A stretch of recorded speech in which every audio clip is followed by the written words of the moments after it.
Dumugo nga, no? Ayan po yung dumugo.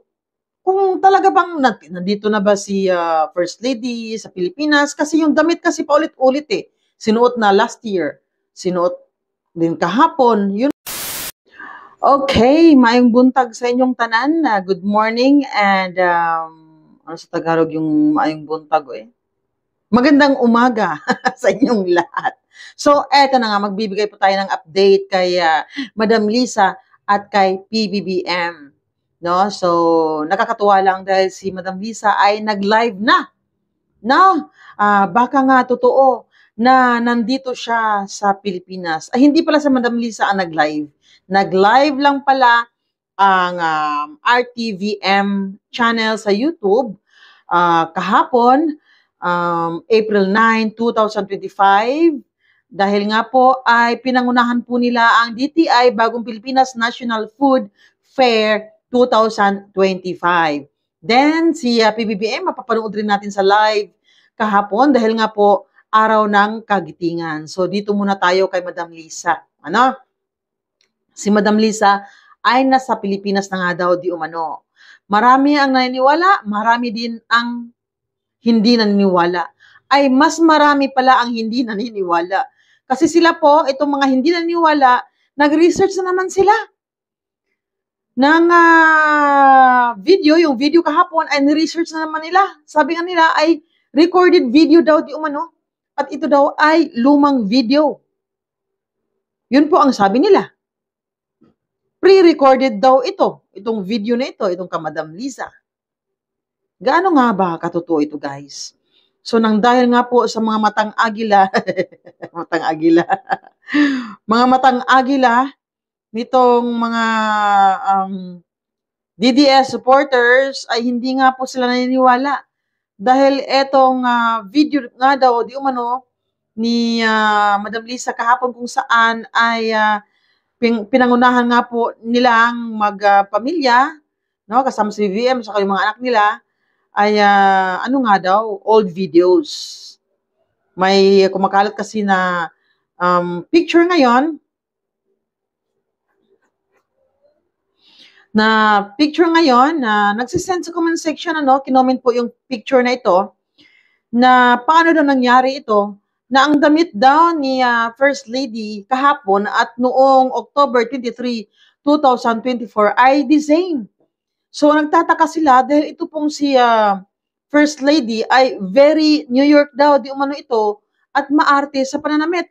So, imposible naman na itong damit noong 2024, October 23, at yung damit kahapon ay iisa lang. So, yun po ang big question, ano? Kasi hindi nga po sila naniniwala na itong si First Lady Araneta Marcos ay isusuot yung damit ng paulit-ulit, no? Kasi pagkakaalam nila maarte ito at maselan sa damit, di ba? So, yun po, no?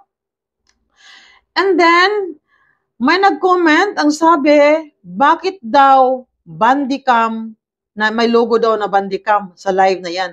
Ang bandicam.com kasi guys, yan yung ginagamit ko noon pag gusto ko makahatak ng mga viewers, ginagamit ko po yan. Diyan ko po i-relive ang mga recorded videos para, kunyari, nagla-live ka, pero ano lang pala yun, recorded videos. Kasi pag mag-relive ka kasi guys, or mag-live ka sa Facebook, ay mas maraming manonood kasi mag-upload ka ng video. Kaya ang ginagawa ko noon ay nagre-relive po ako sa bandicam.com. Yan po yung gamit ko noon para dumami yung mga followers ko ba, makahatak ka ng mga followers sa Facebook page. Yun po yung ginagamit ko. Bandicam.com. Ayan po sa screen, makikita ninyo. And then, ang dami talaga nagdududa na kung talaga bang nandito na ba si First Lady sa Pilipinas, kasi yung damit kasi paulit-ulit eh. Sinuot na last year, sinuot din kahapon, yun po ang dahilan. Kasi, alam niyo naman na itong si First Lady, siya na nga nagsabi na, I'm very New York. Hindi nila ako kaya. Hindi nila ako kayang gayahin. I'm very New York. Yun po ang sabi niya. So, ito naman si Buljakan, ay nag-post po siya ng picture. Ayan, sabi niya, fake news ng Republika ng Vangag. Luma na tong picture pero mahalaga na makita ang bisig ni Lisa kidnapper na halos kasing laki ng walis tambo. Edit at singhot pa more. Napansin ni Maharlika ito palong, itong kamay, itong arm ni Madam Lisa. Oo nga, ang liit naman nito. Oo, payat kasi siya guys, no? Pero nagdududa po sila na edited daw kasi sobrang payat naman, hindi bagay sa kanyang katawan. Yung ganyan kaliit na arm, no? Parang sanggol, di ba? And then, so ito na, no? So, ano masasabi nyo about kay Madam Lisa? Naniwala ba kayo nandito siya sa Pinas? Or, nasa LA pa rin, no? Maraming nag-comment na sabi na sa ginagawa daw nila kay Madam Lisa na nagre-relive or nagpapakita ng mga edited pictures ay mas lalo nyo daw dinidiin ito sa Madam Lisa para pinapakita nyo na totoo na na-detain po siya. Yun po ang sabi ng mga commenters, ano? So, proceed na naman tayo dito sa araw ng kagitingan, no? Kung saan nag-speech po si PBBM, napansin po ng mga netizens na dumugo daw po ang kanyang bunganga. So, ang sabi naman doon sa kabila, edited daw ang video na ito. So, pinuntahan ko talaga ang live sa RTVM mismo na channel, ay hindi po siya edited, guys. Masasabi nyo lang na edited kasi Zinoom kasi yung video immediate, tapos zinoom para maklaro yung dugo sa kanyang bibig. So, sa mga nagdududa dyan, puntahan nyo yung live, no? Mismo sa RTVM channel. Bibigyan ko kayo ng timestamp, 6:55 running time. Doon nyo makikita yung bibig niya na dumugo. Yan, pinuntahan ko talaga, no? Bago ko ipakita etong picture na ito. Ayan po, dumugo. Ayan. Dumugo nga, no? Ayan po yung dumugo. Ang nag-post po niyan si Maharlika. Hindi lang po siya nag-post niyan. Marami po nagpo-post na napansin nga na dumugo yung bunganga ni PBBM. Naalala ko tuloy yung sinabi ni, sino ba yun? Ni Cathy Binag na pag gumagamit daw ng bla bla bla bla bla, ng coke, ay dumudugo daw ang ilong, minsan ang bunganga. So, hindi ako sure kung ito ba ang dahilan or what, o baka nagka-problema lang po siya sa gums and kailangan po niya magpa-check up sa dentist. Di ba? So, ito po yung post ni Maharlika. Sabi niya, naging vampire, vangag, bakit dinudugo ka, ngagva? Konting kembot na lang. Grabe naman tong post ni Matatawa ako sa mga post ni Tapos may post rin si Maharlika dito. Ang sabi niya, may sinabi siya rito wait lang ha. Ayan po yung post ni Maharlika. Sabi niya, noong April 9, 2024, araw ng kagitingan, pulburon ang nakita sa ilong at nguso ni Ngagva.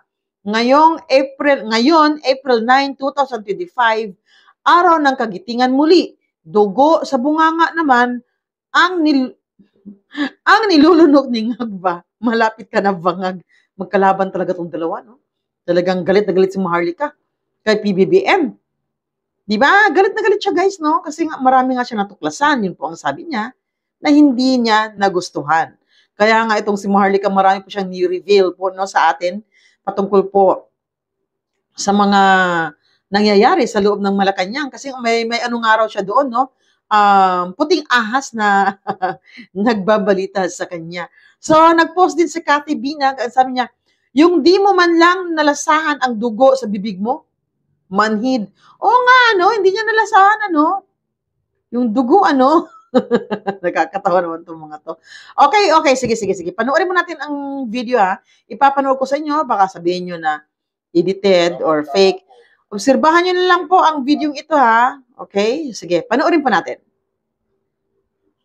Tamang-tama po ang nangyari po rito dahil nung naghahanda po kami para dito sa paggunita ng araw ng kagitingan ay nasama po sa usapan at po dapat naman kung tayo ba ay nagbibigay ng dangal sa ating mga nasawi na mga kasama ay kailangan ang ating pangako sa kanila at ay lagi natin sinasabi kahit ano pang mangyari ang inyong mga pamilya ay aalagaan natin, hindi po namin pababayaan. Sabi nila sa akin, masyado kasi mahaba ang proseso, mahaba ang magkakomplikat. Ayan na, ayan na. Requirements at kung ano-ano. Ay, kako, hindi siguro tama yan. Dahil bakit naman makakaharang ang ating ibinibigay na tulong sa mga pamilya ng mga nasawi? Bakit mahaharang? Dahil marami hinihingi na dokumento, marami masyadong proseso, ang punot dulo ay nagiging matagal na. Magiging masyadong dumugo nga, no? ang pagbigay ng mga benepisyo na ito.